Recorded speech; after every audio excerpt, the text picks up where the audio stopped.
parlé, je t'avais un peu accompagné dans cette attente. Et en fait, la personne qui t'a contrôlé t'a dit que c'était super, tu vois, que tu y arrivais. Moi, par exemple, je sais que ça, je n'en serais pas capable. Donc, je sais que ce serait un doute rationnel pour moi. Je ne serais pas capable de faire tout le temps l'école à la maison. Parce que lorsque nous avons eu le confinement et que j'ai dû assister mes enfants et notamment mon fils dans le travail à la maison qui était donné par la maîtresse, ça a été quelque chose qui a été difficile pour moi à gérer. Donc tu vois, tu en es capable et tu vois comme quoi tu es capable de faire des choses. Donc voilà, donc je vous disais, à votre rythme, petit à petit, en plusieurs fois, et peut-être avec l'aide de quelqu'un ou quelqu'un qui va vous aider à réfléchir comment vous y prendre si vous avez un doute dans votre entourage, votre compagnon, quelqu'un de votre famille, une amie, une coach qui vous suit comme moi. Alors, est-ce que vous avez des doutes sur des choses que vous avez déjà réussi à faire? Dites-moi oui ou non. Ou est-ce que vous avez déjà eu? Vous mettez oui, déjà eu, ou oui, actuellement, j'ai des doutes sur des choses que j'ai déjà réussi à faire. Alors après, vous pouvez, alors ça c'est quelque chose que j'utilise énormément et que je pense qui est vraiment libérateur, écrire dans un cahier, dans un carnet, tous vos doutes, vos sentiments que vous avez face à ces doutes. Comment vous vous sentez? Alors le sentiment, c'est différent de l'émotion, j'avais envie de vous préciser ça. C'est un état affectif qui va être durable et qui va évoluer avec le temps. Par exemple, les sentiments naissent, ils grandissent et parfois ils disparaissent, comme l'amour, la haine, la confiance, la méfiance, l'insécurité, le bonheur, alors que les émotions, ce sont des réactions spontanées à une situation. Par exemple, des manifestations. Vous allez avoir une manifestation physique, vous rougissez, vous pâlissez, vous avez des frissons, vous avez le cœur ou la respiration qui accélère, vous avez chaud, vous allez transpirer. Ou alors des manifestations psychologiques, des pensées négatives ou positives qui vont arriver, ou un changement d'humeur. Donc c'est vrai que, alors Gwenola, oui j'ai déjà eu. Alors Mélissa, aller à son rythme, tranquillou, j'aime beaucoup.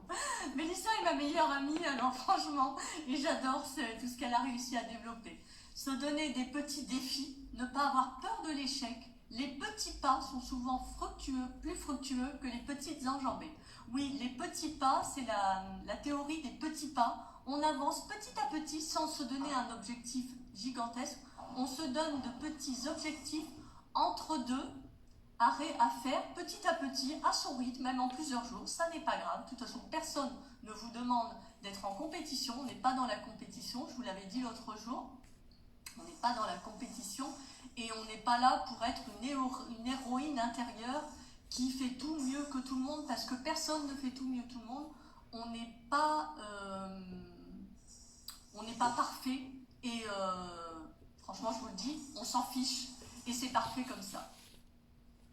Alors attends, oui, alors Gwenola, oui, écrire c'est très bénéfique.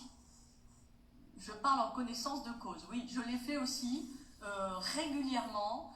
Écrire, chiffonner la feuille, la brûler, la couper en petits morceaux, l'acheter dans la poubelle et ne plus jamais la prendre, c'est libérateur et ça, je cherche le terme, ça exulte un peu toutes les choses qu'on a dans notre tête qui tournent en fait. Alors, Gwenola, les crises d'angoisse m'ont fait perdre beaucoup de choses que je savais faire et du coup j'aimerais pouvoir tout refaire comme avant, tout de suite. Ah mais ça n'est pas possible Gwenola. C'est la théorie des petits pas. Une chose après l'autre, petit à petit. Mes accompagnés ont fait des petits pas, jour après jour.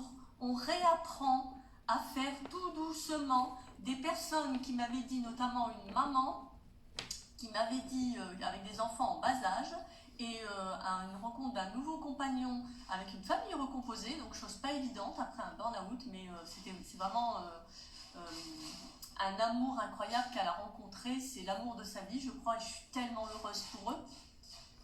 Eh bien, elle me disait, moi, je ne peux rien faire pour moi, j'ai des enfants qui sont petits, je dois m'occuper d'eux avant eux, et ils passent en priorité. Et bien maintenant, elle arrive à se refaire plaisir, elle arrive à faire des choses pour elle, oser, Elle a même osé parfois changer sa couleur de cheveux qu'elle n'aurait jamais osé.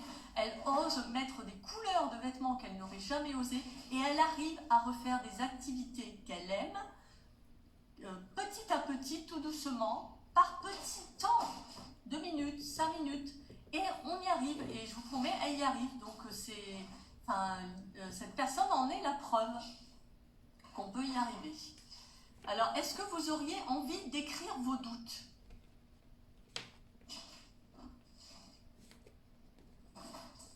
Est-ce que ça vous tenterait d'écrire vos doutes dans un carnet? Oui, Mélissa, ça exorcise. Ça exorcise, ça libère, ça détache, ça libère l'esprit. S'il y a des gens qui n'aiment pas, ça expulse toute cette tension, cette pression qu'on se met dans la tête et qu'on croit qui est réelle. Ah, mais c'est un peu... Ça m'attriste, Gwenola, que tu me dises que tu n'as l'impression de ne plus rien aimer. Je pense que tu aurais vraiment besoin d'être accompagnée, Gwenola. Parce que surmonter, vivre tout ça toute seule, c'est un peu difficile. Et ta VDI, ça marche un peu pour avoir un peu plus d'argent, pour peut-être un accompagnement? Tu peux me dire ou tu me diras autrement. Donc la deuxième clé, reconnaître et surmonter les schémas de pensée irrationnels. Alors quand on a peur, parfois les émotions prennent le dessus et interfèrent dans votre jugement. Je pense que vous le savez. Merci Mélissa. Gwenola, je suis tout cœur avec toi, c'est très gentil. Mélissa est une personne très douce, une belle âme, comme nous, comme moi, comme les personnes qui me suivent.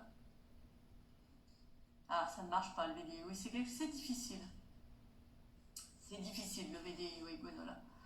T'as tenté, je te dis bravo, t'essayes, tu continues, tu persévères. C'est une occupation, ça. Et puis les pierres, alors si tu veux, je te mettrai, tu pourras m'envoyer les liens, que je les mette en lien sur le live, que les gens voient ce que tu fais. Je vois que tu persévères, que tu essayes, déjà c'est bravo, c'est chouette, je te félicite. Et les pierres, c'est de protection, c'est une très belle chose que tu essayes de proposer. Alors donc voilà, je dis, on est convaincu de certaines choses qui sont en réalité erronées, en vérité bien souvent. Alors il y a des réactions différentes. Alors certaines vont filtrer les aspects positifs, les mettre de côté, et ne garder que le négatif. Parce que notre cerveau attrape en premier le négatif. C'est un fonctionnement neuropsychologique.